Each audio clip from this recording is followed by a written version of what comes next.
Y'all wanna savor but can't get the flavor. Why not? Cause this shit is my recipe. These niggas cannot get my recipe. Preparing fried chicken smothered in gravy. And in my first clip, you notice I am deboning my chicken. Basically, I'm detaching the leg from the thigh, and then I'm detaching both bones out of the thigh because I prefer my chicken with a flat surface and not to be bulky with bones. But if you choose to have your bones, feel free to keep them in.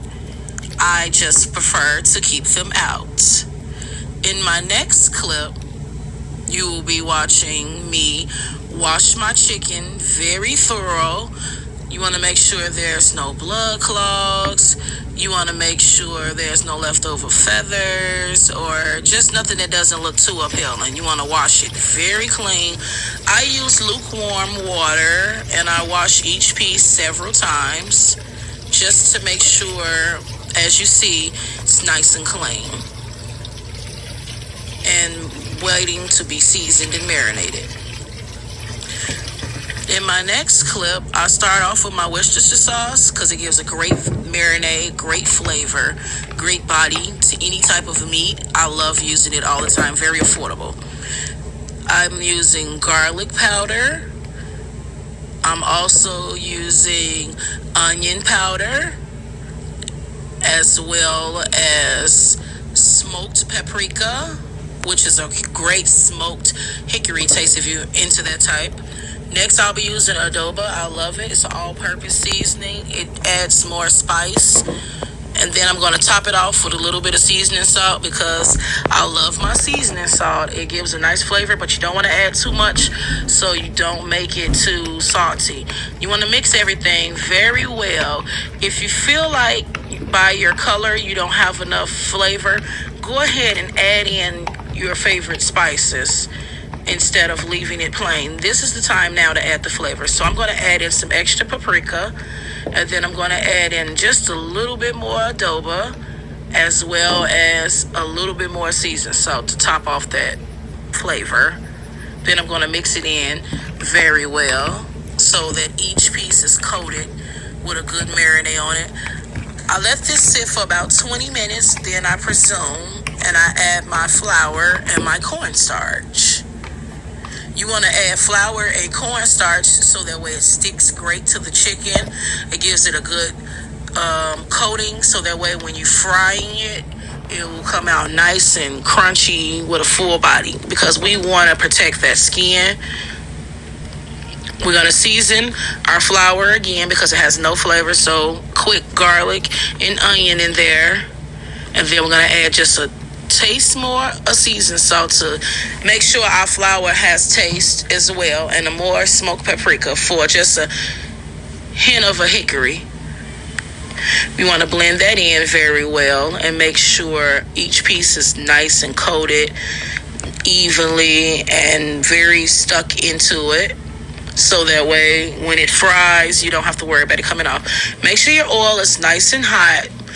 Each piece should be separated in the grease. You don't want to overcrowd your grease because it makes it harder for your meat to cook evenly. So I'm only going to put 3 pieces in. About 7 to 8 minutes, I'm going to flip each side. That's how your chicken should look, nice and golden brown. That's the end result. Very delicious, very welcoming. Next, we're going to start on our gravy. We're going to caramelize our bell peppers and our onions with a little olive oil and margarine. Want to add in our cornstarch and flour mixture. You're going to mix that in very well. Next, after you mix it in very well, you want to get your seasonings in right away. You don't want to add seasonings at the end. You want your seasonings to cook throughout the dish so it builds its flavor of intensity over time.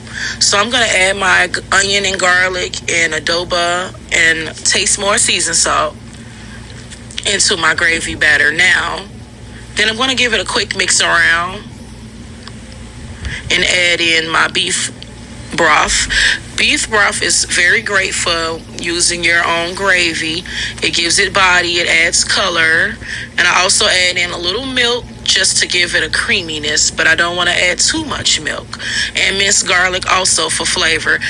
If you're not a garlic person, that's fine, but we love garlic over here. So I always add just a little minced garlic, gives it a good flavor, and I'm going to mix it around very well. The spoon isn't working so well for me, so I'm going to go get my whisk because the spoon is just not working. I'm going to do the whisk. The whisk will be better. Add more beef broth as you need it.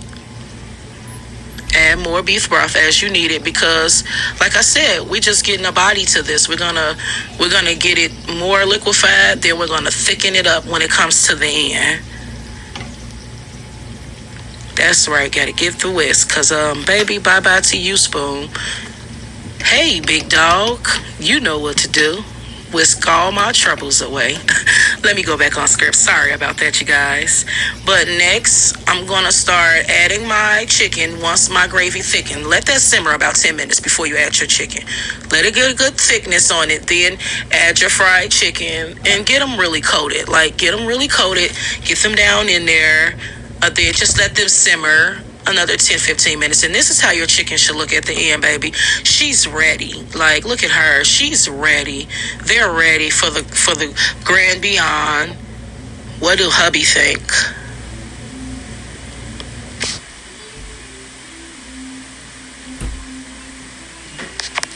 Thumbs up. This plate ain't making it to your next video.